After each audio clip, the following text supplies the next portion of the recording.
La nature de l'union avec Christ dans son état est la sanctification. Qu'est-ce que la sanctification? Le but que nous poursuivons ici va nous permettre de ramener cette importante doctrine à deux propositions bien simples. La sanctification est premièrement un acte, l'acte de se donner à Dieu sans partage. Sous l'ancienne alliance, quand une personne ou une chose était sanctifiée ou consacrée ou dévouée par interdit, c'est le même mot. Elle était d'abord prise à part, séparée de tous les autres intérêts en présence, et devenait la possession exclusive de Dieu. Dès ce moment-là, tous les droits de propriété lui étaient acquis, et on admettait qu'il pouvait en disposer à son gré, et exercer sur elle un pouvoir discrétionnaire. Elle était consacrée ou sanctifiée par du sang, ou par quelque chose qui avait la même signification symbolique. Tel est, dans toute sa simplicité, le sens fondamental de la sanctification. Vous ne vous appartenez point à vous-même, car vous avez été rachetés à grand prix. 1 Corinthiens 6, 19.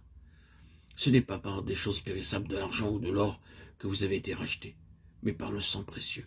1 Pierre 1, 8. Offrir à Dieu son esprit, son âme et son corps par un acte précis afin que dans tous les départements de notre vie et dans tous les détails de notre activité, ce soit lui qui est le premier et le dernier mot. Voilà le fondement de la sanctification. Dieu sera consulté désormais sur toutes les questions, qu'il s'agisse du cœur, de l'intelligence ou de la volonté, la vie personnelle avec le principe du moi, sous toutes ses formes et tout ce qui touche à la vie naturelle est livré pour devenir par la croix absolument assujetti à la volonté de Dieu. Christ, à la droite de Dieu, représente l'aboutissement magnifique de l'homme livré à la volonté de Dieu.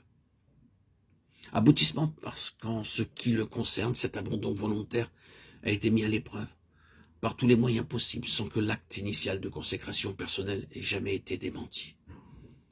C'est dans cette voie-là que le croyant doit entrer en maintenant jusqu'au bout, grâce à la puissance intérieure de l'esprit, l'attitude prise au point de départ. À cet effet, l'acte que notre Seigneur a accompli pour nous une fois pour toutes, porte en lui-même une puissance et une efficacité permanente. Et nous en devenons bénéficiaires de plein droit lorsque nous recevons son esprit. La sanctification, en second lieu, est quelque chose de progressif. C'est le processus par lequel toutes les perfections morales de son humanité glorifiée se feraient un chemin, de par l'action de Dieu dans la vie du croyant. Quand il est dit de l'Esprit qu'il prendra de ce qui est à Christ et nous l'annoncera, il ne s'agit pas simplement des splendeurs et des biens éternels qui sont devenus son partage. Il ne s'agit pas non plus de choses tout extérieures ayant un caractère de récompense. Il s'agit de ces perfections acquises sur le chemin de la souffrance. Hébreux 2:10.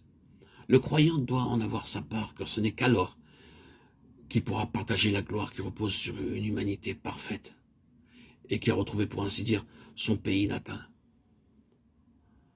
Par le simple fait de le contempler, nous sommes transformés et nous passons d'un degré de gloire à un autre degré de gloire. Comme par le Seigneur, l'Esprit, de Corinthiens 3:18.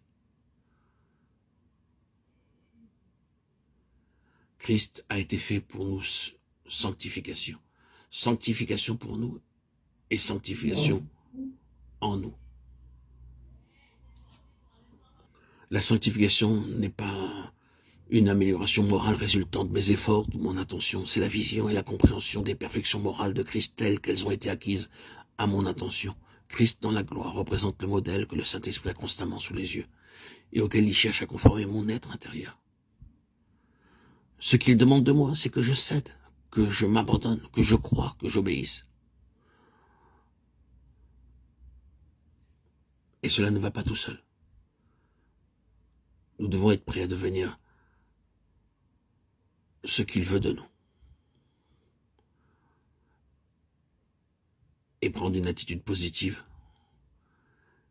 et me prêter aux intentions du Saint-Esprit.